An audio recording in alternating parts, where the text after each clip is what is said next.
Well, hello everybody. Welcome back for another Sunday look around what's growing on here in my gardens.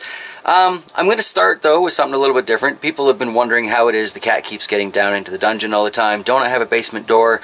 Why don't I close it? Let me just show you why I leave this thing open. For starters, these old stairs are far from safe, not exactly well built, and on a horrible angle, okay?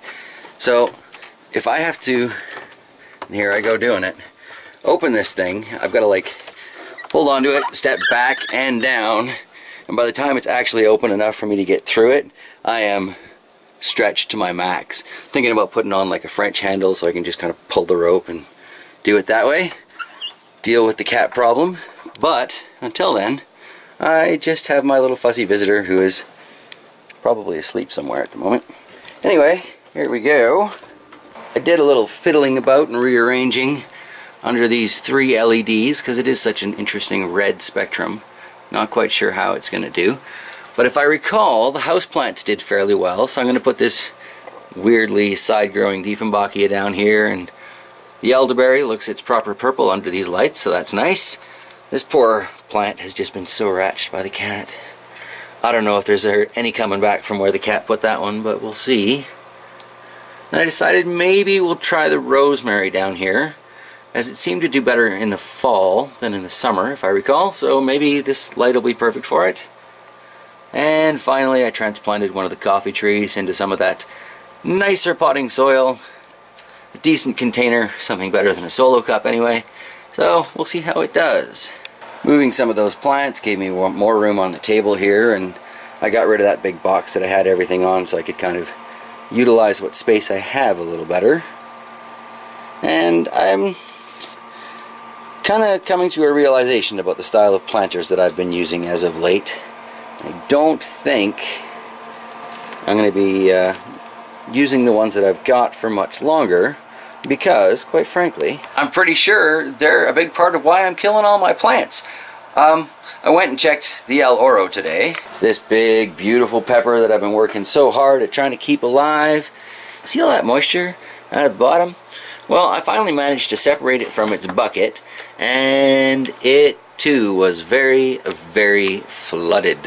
At least this planter does have drainage holes in the bottom though, so my solution, I put a couple of pieces of 1-inch pipe down in the bottom of that, and A, it's much easier to get out of the bucket now, and B, it's got somewhere for the extra water to drain. Hopefully that'll help bring this puppy back to life for us.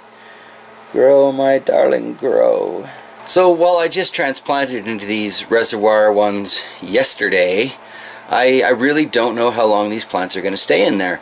I can't see where the water level is in there, and apparently that's just no good for the way I work as an indoor gardener. I seem to be overwatering basically everything with a container. So yeah, I need somewhere I can just kind of fill it up from the bottom much easier, you know, and frankly the more traditional containers just work better for that for me. Which I guess means I'm moving more to this style, so I can just, you know, water it at the bottom. If I overwater it, it'll flood out and I'll know. So yay, hopefully I'll kill a lot less plants if I just use those. It's kind of amazing how many silly little things have been interfering with my success to this point. I think things are about to get a lot better in my indoor gardening because I'm starting to grab a clue. It's a miracle.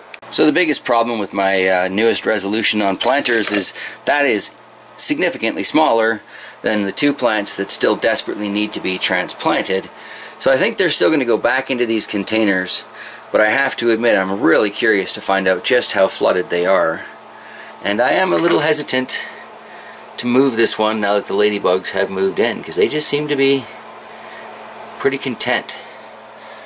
And I don't want to mess with that. You know what I'm saying? As silly as it is, I think one of the things really that has been so much of an interference with my indoor gardening experience is that I basically learned to garden with aquaponics. And obviously that's quite different from your standard indoor gardening scenario. Basically it's, you know, feed the fish and let a little bit of automation take care of the rest. Can't really overwater with this system, so Yeah. Nice to see the fish moving around in there. Still a little upset with me, hiding from the camera, but that's life. Speaking of the aquaponics, and the pump turns itself on, still nothing in these N2. These are both just mint, but they're doing pretty well, I'd say. Seem to be enjoying being that little bit closer to the light. This sage, probably not going to get planted into the aquaponic garden. I was just kind of taking advantage of the empty container.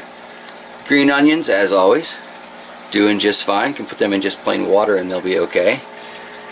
Now here we have the ahi panic that I've been trying to save, and I'm not sure, but I think I see little bits of new growth on the cut branches there, so I'm hopeful. We've got some dark opal basil here that I was thinking about transplanting in, but it looks pretty happy where it is, so I might just leave it. And the regular sweet basil in here, very crinkled with these leaves, not quite sure what's going on. Would like to see some growth out of it. Now that the fish are in here, we'll see. Maybe it'll do better. Maybe. Keep bumping into this. Still haven't found a better place for the sand dollar yet. Oh, it's a monster. It really is a monster, and it got, you know, it had a lot of room under that shop light upstairs, so got kind of spoiled. Nothing coming up yet in my bottle garden, as it were. None of those pepper seeds sprouting up yet anyway. A lot of tomatoes in the back, still under their domes. Now, I was watching Wednesday's live show there, and Rev was commenting about, I keep things under domes for a really long time, and it's true, I do.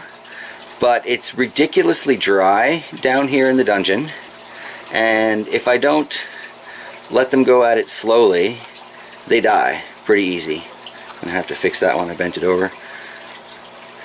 So basically, I give them a little bit of that dry air every day, and one thing I've been playing with is I took the cap off, and I've been kind of getting these guys used to the regular air that way. Seems to be working, so I'm probably going to try that with a lot of these tomatoes today. I'll just unscrew their caps and leave the bottoms as kind of like control groups and compare them to each other. See how they go, see how they go. Rescued a lettuce bottom from the compost bin. Figured I'd bring it down here, see how it does, if it grows any roots for me. It's only been a day, but there's a little bit of fresh green growth in the top there, because I mean I sliced it straight down, so it's not like I missed that bump in the middle. Just slowly rearranging things off of the shelf here, because I'm going to move some of the tomatoes over when I do start transplanting them. I just want to wait for some true leaves first. And slowly but surely I'm trying to work the young peppers under this light, because they seem to be doing fairly well. And I'm really impressed. And really, this is about building myself an indoor pepper garden just as much as it is about prepping for the 2018 garden season. So I think that's going to affect a lot of my future planting and transplanting as well. Things that are going to be staying in the house will probably be more likely to end up in these containers. For example, stole these two little ones from Shocks.